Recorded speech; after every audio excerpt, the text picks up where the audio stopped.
As novidades da informática aqui na sua televisão. Quem assiste ao Hard Software fica por dentro dos lançamentos de jogos para PC com Anderson Cardoso. Quem assiste ao Hard Software consegue assistência técnica gratuita com Dr. Hardware, Rodrigo Nascimento. E quem assiste ao Hard Software não tem tilt, pois recebe as dicas de Ayrton Guerra. Eu sou Wellington Marçal e este é o Hard Software, seu link com a tecnologia. A TV Libertas está presente nas principais redes sociais. Acesse nossos canais no YouTube, Facebook e Twitter.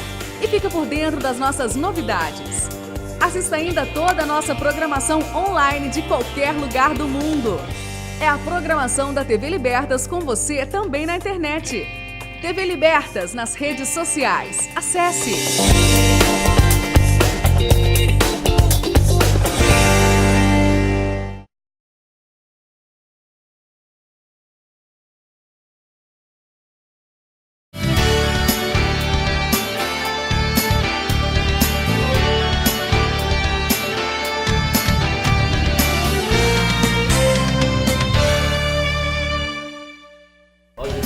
Olá, boa noite. Estamos no ar com mais um TV Unimed, o seu programa sobre saúde, bem-estar e qualidade de vida. O tema de hoje é vacinação, um assunto que ganhou data, dia 17 de outubro. Receber uma vacina é se proteger contra algum tipo de doença. A vacina leva ao organismo uma pequena quantidade de vírus ou bactérias capazes de fazer o corpo reagir e não deixar que se proliferem e causem as doenças. O organismo cria anticorpos, forma de se defender, que não permite que a doença se instaure quando entra em contato com uma pessoa doente. A primeira vacina foi criada em 1796 pelo inglês Edward Jenner. Ele injetou em um garoto de apenas 8 anos um soro de varíola bovina e conseguiu imunizá-lo. Na época, a raiva animal era facilmente transmitida para os humanos, mas em 1885, Louis Pasteur criou a vacina contra a doença. A partir daí, surgiram vários outros tipos de vacina, entre elas, uma das mais importantes, criada em 1960 por Albert Sabin, contra a paralisia, conhecido como gotinha. No Brasil, a vacinação começou no início do século XX, através de uma revolução feita pelo médico sanitarista Oswaldo Cruz. Na época, não existia saneamento básico, o que comprometia a saúde das pessoas. Epidemias como febre amarela e varíola eram comuns. O assunto é extenso e para falar sobre doenças e as vacinas, eu converso agora com o enfermeiro Luiz Henrique da Silva. Ele, natural de Borda da Mata, formou-se em 2003 e no ano seguinte já começou a trabalhar num PSF na cidade Curral de Dentro,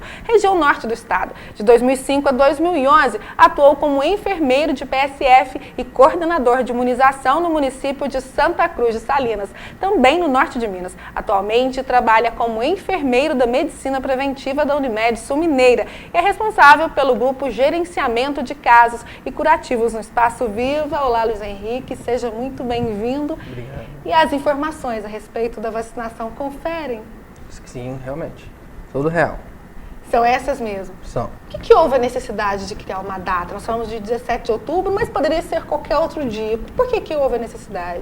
É uma data assim, como se fosse um dia D. Seja, igual tem o dia D da dengue, igual tem o outubro rosa para a prevenção de câncer de mama, né? É uma data assim específica para recordação, lembrar a população de que todos requerem imunizar, né?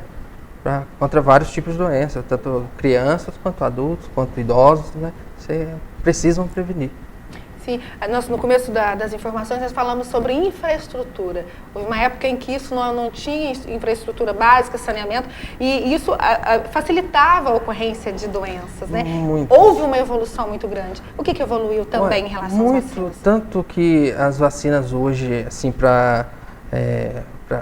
que mais existe, a imunização que mais existe são vacinas vias aéreas, né, que são transmissíveis de pessoa a pessoa. Antigamente, por causa a gente fala do saneamento básico, é muito ligado ao esgoto, à falta de água tratada, né. Então hoje ela evoluiu um pouquinho não, muito, né. A gente praticamente, o esgoto são todos encanados aqui na nossa região. Então o único problema é esse essas doenças que está na alta agora, como ebola, né? Que a gente Sim. vê, são transmitidas de continente para outro através das vias aéreas. Por isso, enfatizar muito isso, a imunização contra essas doenças imunopreveníveis. Nem todas são, né? É estranho a gente pensar que, como a gente acabou de falar, que as vacinas são criadas através dos próprios vírus e das bactérias. Explica isso pra gente, como é que funciona? A grande parte delas, através de engenharia genética, né, são vamos dizer assim, alguns são vivos, alguns são vivos atenuados, outros são partículas, vamos dizer assim, são como se fossem picados, triturados, injetados no organismo da gente. E o organismo da gente vai fazer uma reação inflamatória, produzir anticorpos contra aquele pequeno patógeno que está dentro do nosso organismo e, de uma certa forma, a gente ficar imunizado contra aquela doença. Que num futuro próximo ou distante, quando a gente entrar em contato com aquele vírus, com aquela bactéria, o organismo nosso é capaz de reconhecer aquela doença e atuar contra aquela doença, não deixar ela se instalar no nosso organismo. É mais ou menos assim que funciona. É meio estranho, né, a gente tentar entender isso. E você falou de vírus vivos. Como que seria isso? Vírus vivos, a gente fala assim, vivos atenuados, que eles não vão causar a doença na gente. Eles podem dar uma reação bem superficial, assim como a vacina triviral, que é de sarampo, rubéola e cachumba, onde ele dá um sintoma bem leve, muitas vezes dá aquele sintoma que é a grosseirinha na pele, bem leve, mas eles vão produzir anticorpos para a gente evitar essas doenças, né? Para a gente não se contagiar daquelas doenças. Por falar em assuntos que são complexos, tem um que chama bastante atenção também. Quando surgiu a vacina contra o H1N1, havia uma certa reação da própria vacina, que a identificação de alguns vírus, por exemplo, o vírus HIV, que a própria vacina ela causava essa reação. Explique isso pra gente, como é que isso acontece? No exame, o falso positivo, né, com HIV. É porque os vírus, de uma certa forma, eles são muito uma quantidade enorme de vírus, porém eles são revestidos por proteínas e muitas delas parecidas uma com a outra, né? Então, às vezes você faz um exame para uma certa doença e dá positiva, mas é porque uma outra doença, viral que seja também, produziu anticorpos semelhantes àquela doença, que a gente fala imunidade humoral, né? O IgG, o IgM, né? Por exemplo, igual a rubéola e a sarampo, que são muito semelhantes, são doenças exantemáticas e que podem ser confundidas e nos exames eles podem dar alterados também. São semelhantes os vírus, então pode dar esse falso positivo. Só que isso foi no advento dela e foi uma vacina assim que teve que ser feita assim rapidamente por causa da pandemia que estava para vir, né, que realmente apareceu, né? Mas hoje em dia a gente não vê falar mais muito a respeito desse cruzamento de respostas de uma doença para outra, igual o HN1 com HIV. É um risco. É um risco. É um risco, mas hoje se avancou também em relação Exatamente. a isso. E até pesquisa, quando você vai fazer um exame, especifica, dependendo da situação, ou durante o procedimento médico, a consulta médica, ele pergunta se teve alguma patologia, poucos dias, que pode estar interferindo naquele exame, né? Uma baixa de imunidade e tudo mais. Então, tudo isso a gente tem que ser constado. Como é que você percebe hoje a reação das pessoas em relação às vacinas? Existem metas a serem cumpridas, estabelecidas pelo Ministério da Saúde. Exato. Todas as campanhas têm metas. Algumas, as vacinas são gratuitas, algumas campanhas não é possível atingir as metas. Como é que você vê isso? Olha, hoje em dia está mais fácil atingir essas metas, porque principalmente no advento da vacina da influenza, de gripe, o pessoal ficou com muito medo, né? Tanto que a meta, quando ela foi instituída, era de 70%, mesmo assim não atingia, né? Então era muito baixa a meta, porém a população ficava com muito medo e teve casos de coincidências de óbitos, por exemplo. A pessoa vacinou, mas ela já estava com uma certa enfermidade e depois de alguns dias veio a óbito. Então aquilo deu um medo na população, como foi aquela revolta da vacina com Oswaldo Cruz, né? Ele invadiu as favelas, foi vacinando e a população se revoltou por causa da obrigatoriedade. Era então, meio que arbitrário naquela época. Né? Exatamente. Mas foi mais ou menos, a gente pode comparar com os dias de hoje, igual o HPV. O HPV teve há poucos dias teve uma reportagem muito grande a respeito, né, a segunda dose exatamente. Não conseguiu também atingir exatamente. Então deixou o pessoal com muito medo, mas ao meu ver e como profissional, sempre recomendo qualquer tipo de vacina. No caso de vacina contra o HPV, que foi essa que aconteceu, essa campanha, inclusive aqui em Pouso Alegre ainda é possível se vacinar essas meninas até 13 anos. Exato. Se a pessoa não não receber a segunda dose, muda a eficácia da vacina? Muda, porque ela tem, o nosso organismo, ele tem o sistema imunológico dele, varia de acordo com o tipo de vírus, com o tipo de bactéria. Então a gente dá uma primeira dose para fazer o organismo produzir aquela imunidade. Quando ela está caindo aquela imunidade, a gente dá uma segunda dose. O organismo vai reconhecer, vai produzir mais imunidade.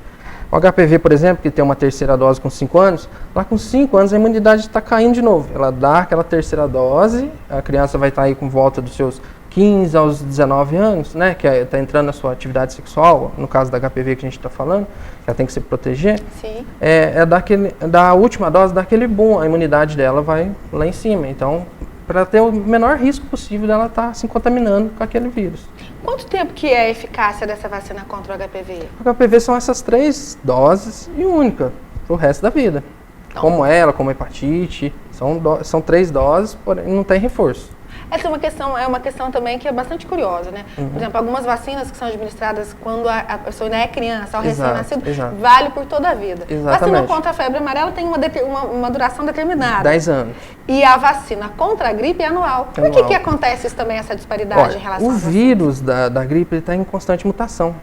Tanto que a gente praticamente não vê falar muito em H1N1 mais, é H1N2, H1N3 e assim se vai, porque tem muita mutação. Então, o vírus, por exemplo, a vacina do ano que vem vai ser feita do maior número de vírus que causou uma determinada enfermidade nesse ano, entendeu? É uma pesquisa sobre isso constante, então não é sugestivo. Então é uma pesquisa em cima disso, um posto de coleta, eu não sei de falar agora no momento, quais são os locais de coleta desse tipo de vírus, mas eles vão ver qual que é o vírus mais frequente que causou infecções esse ano, que levou infecções, que levou infecções respiratórias, que levou a pneumonia, e assim eles vão analisar quais são os vírus principais e fazer uma vacina específica para aquele vírus. Para que no ano que vem seja evitado aquele tipo de vírus que ficou mais e assim sucessivamente. Começou com a influenza, depois foi para H1N1, agora já está aparecendo outros subtítulos, outras cepas de vírus, né? Então cada ano está mudando. As vacinas, elas são trabalhadas, estudadas na mesma linha que a cura para as doenças? Elas são meio que no mesmo caminho de estudos? Olha, tudo leva aqui que sim, né? Principalmente o governo ele tem um posto sentinela, por exemplo. Isso vai tudo através das notificações que os postos de saúde fazem, que os hospitais fazem. Por exemplo, a varicela entrou agora no calendário nacional esse ano, junto com a triviral, que era cachumba, rubéola e sarampo. Agora entrou a triviral com 1 ano e 3 meses. Acrescentando a varicela. Por quê? Tinha muita notificação. A varicela é catapora, que todo mundo conhece. Então, tinha muita criança e principalmente com creche, escola, a disseminação era assim, rápida.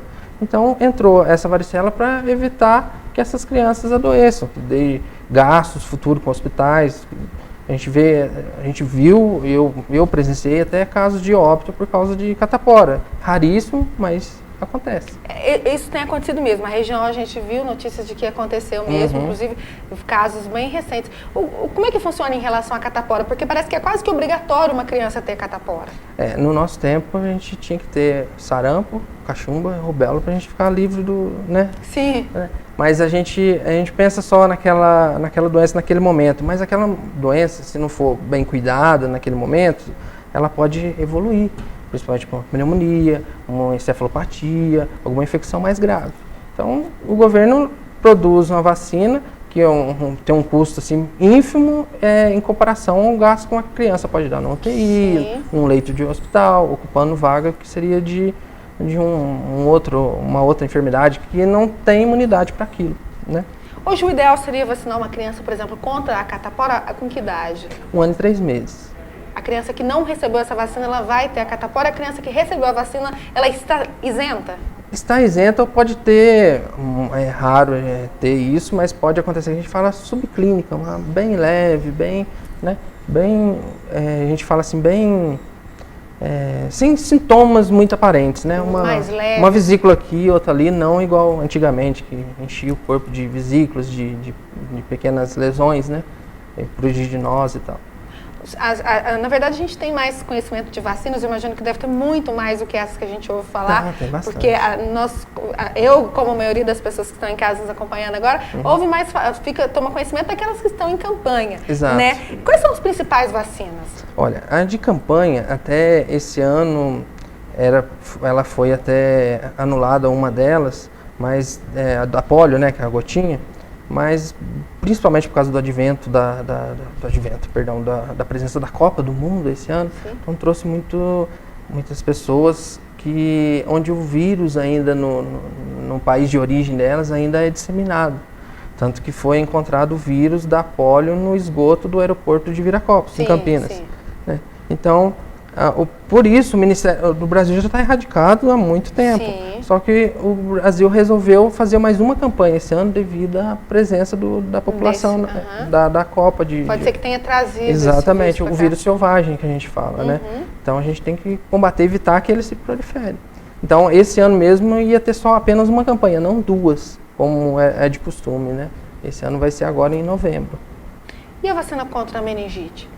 Meningite C, e tem a hemófilos influenza B, que é dado com a criança com 2, 4 e 6 meses, a hemófilos B. E a meningite tipo C, que é dado com 3, 5 e 1 ano. Ela também foi...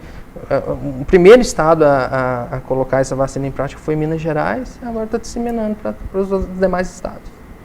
Está virando federal. E, gente, nós vamos para um breve intervalo, voltamos daqui a instantes.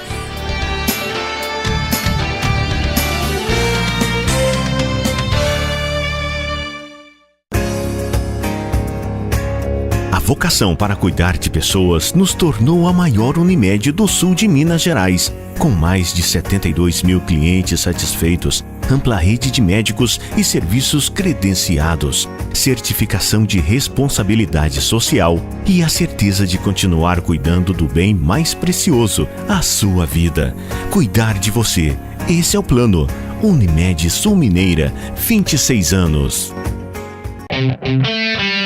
As novidades da informática aqui na sua televisão. Quem assiste ao Hard Software fica por dentro dos lançamentos de jogos para PC com Anderson Cardoso. Quem assiste ao Hard Software consegue assistência técnica gratuita com Dr. Hardware, Rodrigo Nascimento. E quem assiste ao Hard Software não tem tilt, pois recebe as dicas de Ayrton Guerra. Eu sou Wellington Marçal e este é o Hard Software, seu link com a tecnologia.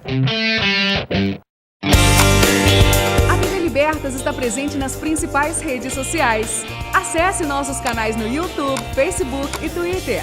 E fica por dentro das nossas novidades. Assista ainda toda a nossa programação online de qualquer lugar do mundo. É a programação da TV Libertas com você também na internet. TV Libertas nas redes sociais. Acesse!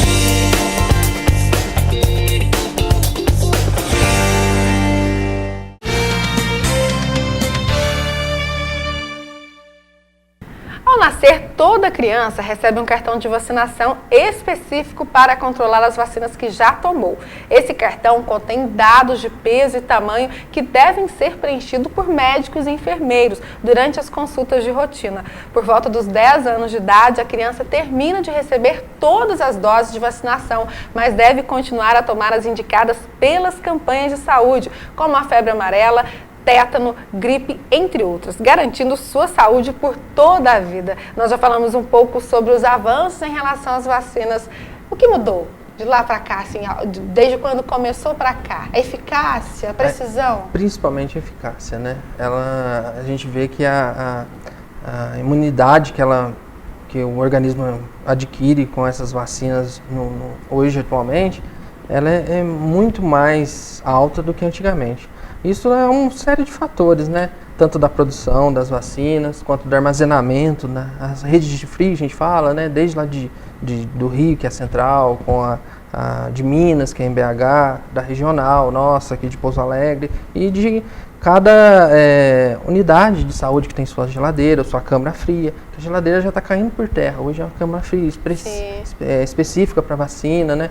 Que tem vamos dizer assim, uma variedade, onde a variedade, como eu vou especificar, onde a temperatura oscila em menor quantidade possível, porque as vacinas são muito termosensíveis. Se ela baixar muito a temperatura, ela perde. Se ela subir demais, ela perde.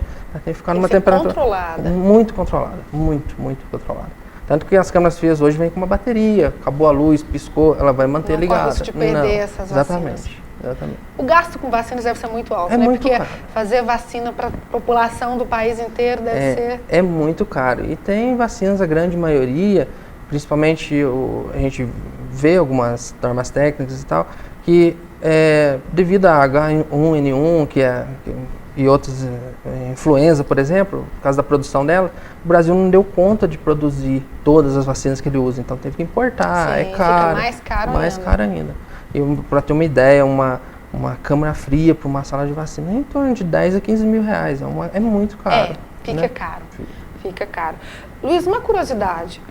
Algumas vacinas, elas dão uma reação. E, curiosamente, a vacina contra a gripe da gripe. Por que isso acontece? Olha, principalmente que a vacina não é só o vírus. Ela tem um conservante, ela tem como que eu vou dizer, um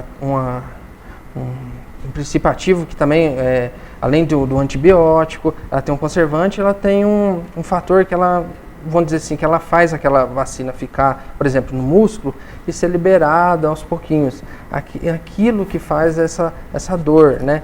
Que é, entre elas, o timerossal, o hidróxido de alumínio, que é muito dolorido. Então, elas fazem com que a vacina seja, com que o antígeno seja liberado aos poucos. Então, por isso que dá essa dor, essa reação inflamatória, a vermelhidão, inchaço, que é muito comum, principalmente em bebê, nas pernas. É curioso essa questão da reação. Qual que é a pior reação que teria de uma vacina? A pessoa ter uma alergia, desenvolver uma alergia contra os princípios ativos? Seria a reação anafilática, que é a mais grave, né? Mas muito rara, por sinal. É que essa reação anafilática ela é vista assim, principalmente em crianças que são alérgicas ao ovo, à gema do ovo. Tá? Então, a criança que a gente até pergunta se a criança tem, ou a pessoa tem uma alergia a alguma coisa, porque principalmente a grande maioria das vacinas, as virais, elas são produzidas em gemas de ovos. Então, dependendo da alergia da pessoa, ela é contraindicada tomar aquela determinada vacina devido a isso. Reação anafilática, grave mesmo, muito perigoso. Pode. Outra curiosidade, nós falamos sobre algumas campanhas, a gente falou no bloco anterior sobre a polio, né, que ela foi erradicada já em 89, o Brasil já está livre há um bom tempo.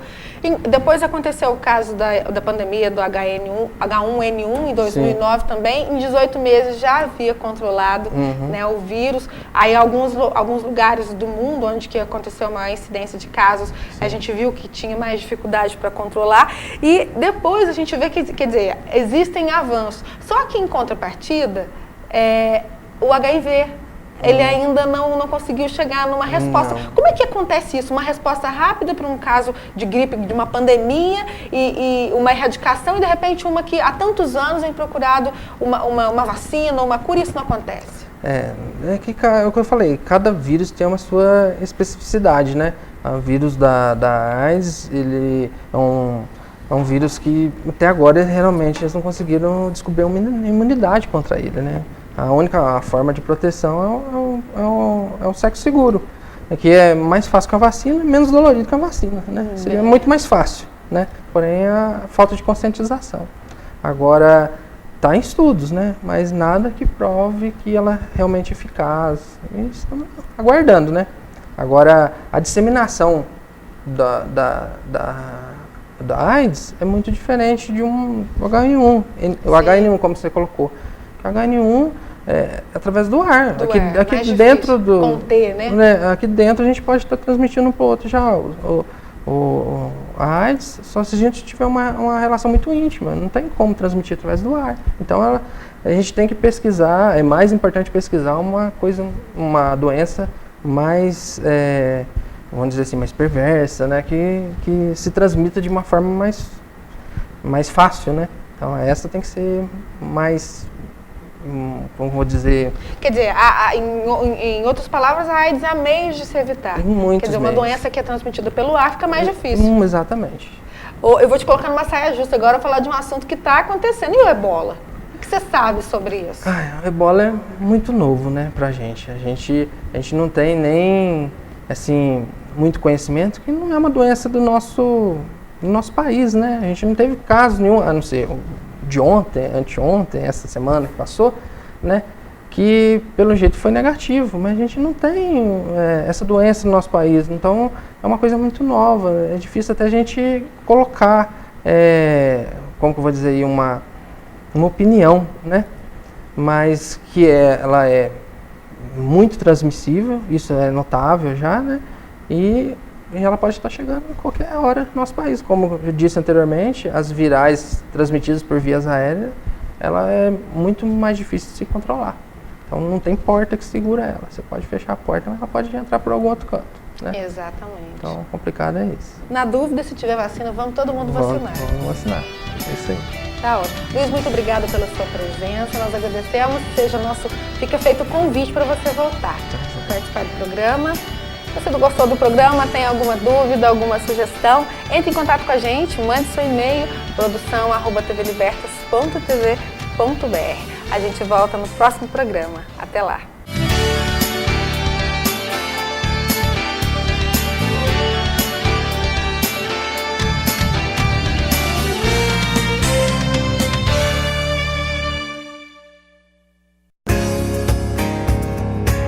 A vocação para cuidar de pessoas nos tornou a maior Unimed do sul de Minas Gerais, com mais de 72 mil clientes satisfeitos, ampla rede de médicos e serviços credenciados, certificação de responsabilidade social e a certeza de continuar cuidando do bem mais precioso, a sua vida.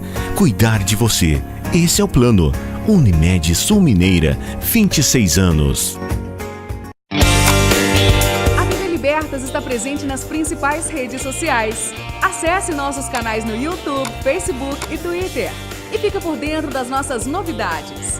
Assista ainda toda a nossa programação online de qualquer lugar do mundo. É a programação da TV Libertas com você também na internet. TV Libertas nas redes sociais. Acesse!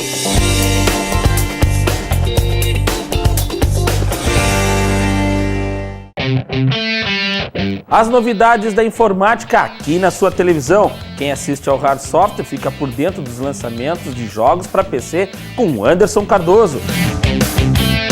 Quem assiste ao Hard Software consegue assistência técnica gratuita com Dr. Hardware, Rodrigo Nascimento. E quem assiste ao Hard Software não tem tilt, pois recebe as dicas de Ayrton Gerner. Eu sou Wellington Marçal e este é o Hard Software, seu link com a tecnologia.